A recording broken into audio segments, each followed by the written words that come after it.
calon Pak Anies, presiden nomor urut 1. Kami persilakan kepada panelis Bapak Gun-Gun Herianto untuk mengambil subtema di fishball. Persilakan panelis. Ya, bisa dibuka terlebih dahulu.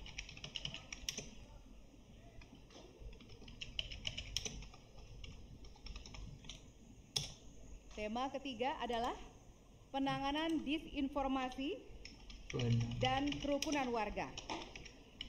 Baik, kami persilakan untuk selanjutnya kepada panelis Bapak Hairul Fahmi untuk mengambil pertanyaan di fishball.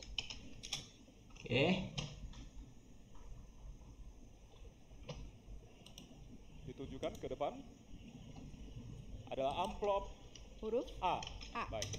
Amplop A untuk penanganan disinformasi dan kerukunan warga. Baik, pertanyaan untuk calon presiden nomor urut 1 adalah tema penanganan disinformasi dan kerukunan warga, huruf A. Kita lihat bersama, masih disegel, kita akan buka bersama.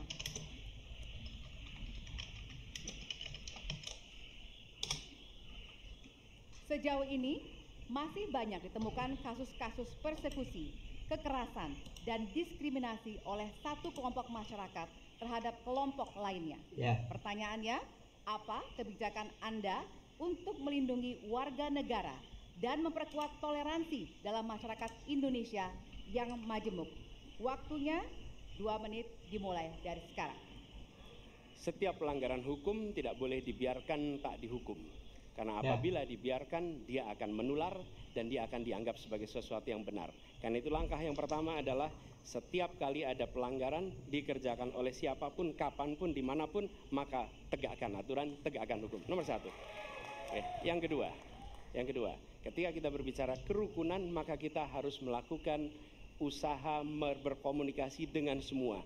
Negara tidak boleh memusuhi salah satu unsur yang ada di masyarakat. Nggak boleh. Negara adalah penyelenggara yang harus menjangkau semua. Kami mungkin tidak suka, mungkin tidak setuju dengan pikiran seseorang, tapi negara harus memberikan hak kepada dia untuk berbicara, termasuk untuk mengkritik. Sehingga ada ruang kebebasan kepada rakyat untuk menyampaikan pendapatnya. Jadi kita harus sadar, negara bukan mengatur pikiran, negara bukan mengatur perasaan, negara mengatur tindakan. Di situ kita atur. Dan bila melanggar, maka itu dilakukan tindakan penegakan hukum.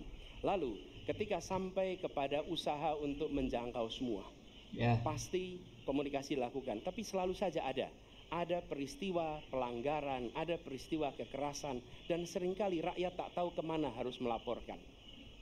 Dan ketika mereka berhadapan dengan pihak lain, seringkali mereka membutuhkan bantuan hukum.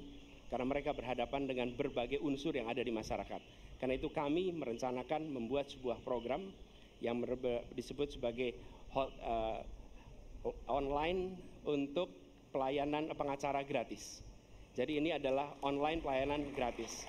Yang kami sebut sebagai, istilah yang kami gunakan adalah hotline Paris. Itu namanya kira-kira. Nah, dengan cara begitu, maka rakyat mengalami masalah bisa minta tolong kepada negara untuk didampingi pengacara dari negara. Terima kasih. Baik. Terima kasih. Dan selanjutnya kami persilakan kepada calon presiden nomor urut 2 untuk menanggapi jawaban dari calon presiden nomor urut 1. Waktu Bapak 1 menit dimulai dari sekarang. Kira yang sangat dirasakan oleh banyak kelompok, Keringat Pak Prabowo, minoritas, Pak.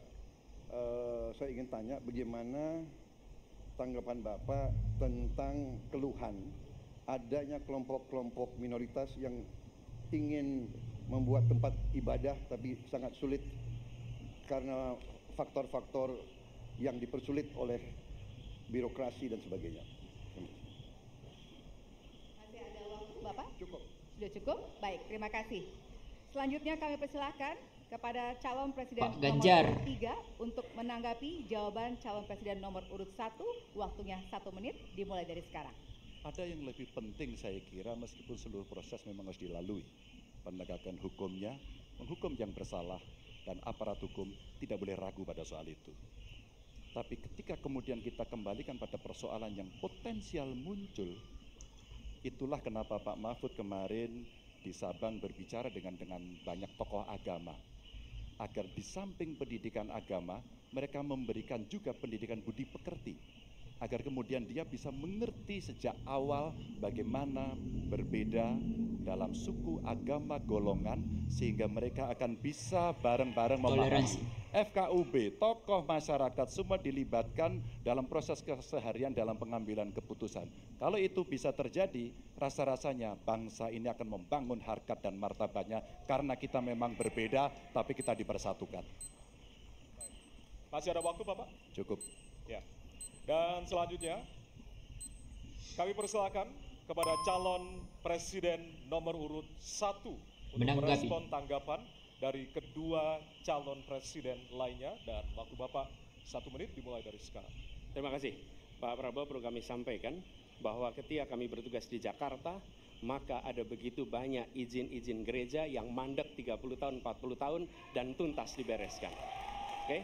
Antrian yang amat panjang, yang tidak pernah selesai. Dan kemudian banyak kelompok agama dari mulai Buddha, Hindu, Kristen yang mengalami kesulitan mendirikan tempat ibadah, mereka menerima izin tempat ibadah dan mereka bisa beribadah dengan baik. Dan kalau boleh saya laporkan, dalam sejarah Gubernur Jakarta yang paling banyak memberikan izin rumah ibadah adalah Gubernur Anies Baswedan.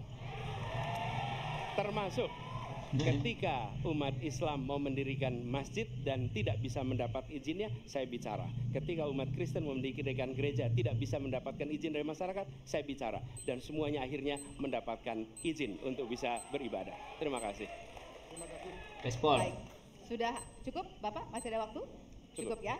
Baik, terima kasih. Kita berikan tepuk tangan buat calon presiden 2024. Kami persilakan kepada Bapak-Bapak untuk kembali ke